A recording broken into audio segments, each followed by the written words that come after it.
রমাদান মাসের পরে ইবাদতের সবচাইতে বড় মৌসুম এবং সিজন হলো জিলহজ মাসের প্রথম 10টি দিন। আল্লাহ সুবহানাহু ওয়া তাআলার কাছে এই দশকের ইবাদত বন্দিগি এবং নেকামল অনেক বেশি প্রিয় এবং পছন্দনীয়। আমরা রমাদান মাসে টুকটাক ভালো কাজ এবং নেকামল করার জন্য চেষ্টা করলেও জিলহজের প্রথম দশকে পশু কেনা এবং কোরবানি করা ছাড়া তেমন কোনো উল্লেখযোগ্য আমল সাধারণত করি না। অথচ কোরআনে কারীমের সূরাতুল ফজরের 2 এবং 3 নম্বর আয়াতে আল্লাহ সুবহানাহু ওয়া তাআলা ইরশাদ করেছেন, শপথ করেছেন ওয়ালায়ালিন আশর ওয়াশ-শাফঈ ওয়াল ওয়াতর, অর্থাৎ 10টি রাতের শপথ, সেই 10 রাতের জোড় বেজোড় সবগুলোর নামে শপথ। আল্লাহ সুবহানাহু ওয়া তাআলা এখানে যে 10টি রাতের শপথ করেছেন সেই 10টি রাত বলে জিলহজের প্রথম 10টি রাতকে বোঝানো হয়েছে বলে তাফসীর ইবনে কাসীর সহ বিভিন্ন তাফসীর গ্রন্থে উল্লেখ হয়েছে। প্রিয় দর্শক, আল্লাহ সুবহানাহু ওয়া তাআলা কোনো সময়ের কোনো বস্তুর নামে শপথ করলে তার দ্বারা তিনি আমাদেরকে ইঙ্গিত দিতে চান যে সেই বস্তুটি, সেই সময়টি আল্লাহর কাছে অনেক বড় এবং গুরুত্বপূর্ণ। এই আয়াত থেকে জিলহজের প্রথম দশক যে আল্লাহ সুবহানাহু ওয়া তাআলার কাছে অনেক বেশি মর্যাদাবান, অনেক বেশি মূল্যবান, সেটা কিন্তু পরিষ্কারভাবে ফুটে উঠল। এছাড়া সূরাতুল হজের 28 নম্বর আয়াতে আল্লাহ সুবহানাহু ওয়া তাআলা বলেছেন ওয়ায়াযকুরু ইসমাল্লাহি ফি আইয়ামিন মালুমাত, অর্থাৎ আল্লাহর প্রিয় বান্দারা হাজী সাহেবগণ তারা নির্দিষ্ট কিছু দিনে আল্লাহ সুবহানাহু ওয়া তাআলার জিকির করে থাকেন, আল্লাহর নামের জিকির করে থাকেন। এখানে নির্দিষ্ট দিন বলতে যে দিনগুলোর কথা বোঝানো হয়েছে সেগুলো জিলহজের প্রথম দশক, যেমনটি বলেছেন রাইসুল মুফাসসিরিন সাহাবী আব্দুল্লাহ ইবনে আব্বাস রাদিয়াল্লাহু তাআলা সহ অন্যান্য মুফাসসিরিনে কেরাম। তো এই আয়াত থেকেও আমরা বুঝতে পারলাম যে জিলহজের প্রথম দশকের ইবাদত আল্লাহ সুবহানাহু ওয়া তাআলার কাছে অনেক বেশি প্রিয়। সহিহ বুখারী সহ অন্যান্য হাদিসের কিতাবে বর্ণিত হয়েছে, রাসূল করিম সাল্লাল্লাহু আলাইহি ওয়াসাল্লাম ইরশাদ করেছেন, মা মিন আইয়ামিন আল আমালুস সালিহ ফিহিন আহাব্বু ইলাল্লাহ মিন হাযিহিল আইয়াম আও কামা ক্বাল, অর্থাৎ জিলহজের প্রথম দশকের ইবাদত বন্দিগি এবং নেকামল এটা আল্লাহ সুবহানাহু ওয়া তাআলার কাছে যত বেশি প্রিয় এবং পছন্দনীয়, অন্য কোনো সময় নেকামল ইবাদত বন্দিগি আল্লাহর কাছে এত বেশি পছন্দনীয় নয়। মাস হিসাবে রমাদান যেরকম শ্রেষ্ঠ, অন্য দিনগুলোর মধ্যে জিলহজের প্রথম দশক হলো সবচেয়ে শ্রেষ্ঠ এবং মর্যাদাবান। জিজ্ঞাসা করা হলো, ইয়া রাসূলুল্লাহ, অন্য সময় আল্লাহর রাস্তায় জিহাদ করলে সেটাও কি এই দশকের সাধারণ ইবাদতের চাইতে উত্তম নয়?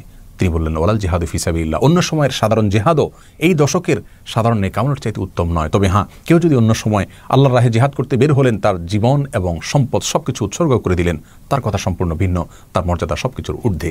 তাহলে এই হাদিস থেকেও জিলহজের প্রথম দশকের মর্যাদা আমরা অত্যন্ত পরিষ্কারভাবে বুঝতে পারলাম। অন্য একটা বর্ণনায় মুসনাদে বাজ্জারে বর্ণিত হয়েছে, সেখানে আফদালু আইয়ামে দুনিয়া বলা হয়েছে জিলহজের প্রথম দশককে, দুনিয়ার সবচেয়ে শ্রেষ্ঠ দিন এই দিনগুলো। ইবনে হাজার আসকালানী রাহিমাহুল্লাহ বিশ্ববিখ্যাত হাদিসবেত্তা, তিনি বলেছেন এই দশকের এত মর্যাদার একটি কারণ হলো এই দশকের সমস্ত ইবাদতের সমাহার রয়েছে। এই দশকে ঈমান অন্য সময়ের মতো থাকে, আবার 5 ওয়াক্ত সালাত অন্য সময়ের মতো থাকে, এবং যাকাত অন্য সময়ের মতো এই দশকেও আদায় করা যায়। আর সিয়ামের একটা নজির রয়েছে, আরাফাত দিন রোজা রাখতে হয়, এই দশকের মধ্যে রোজা রাখার বিধানটাও রয়েছে।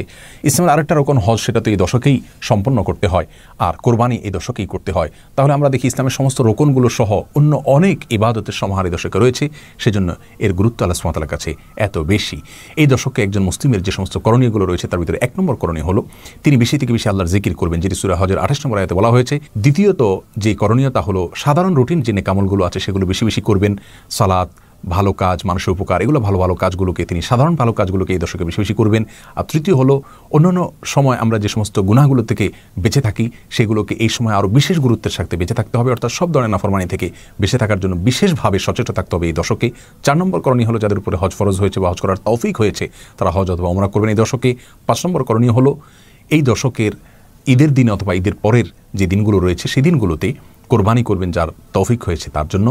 এবং 6 নম্বর করণীয় হলো যিনি কোরবানি করবেন তিনি তার জিলহজের চাঁদ ওঠার পর থেকে নিয়ে কোরবানি করা পর্যন্ত এই দিনগুলোতে চুল, নখ এবং অবাঞ্ছিত পশম ইত্যাদি এগুলো কাটবেন না, কোনো কিছু কাটবেন না শরীরের, এবং 10 দিন সেগুলো থেকে তিনি বৃত থাকবেন। জিলহজের চাঁদ ওঠার আগে আগে কাটবেন এবং শেষ পর্যন্ত তিনি বৃত থাকবেন।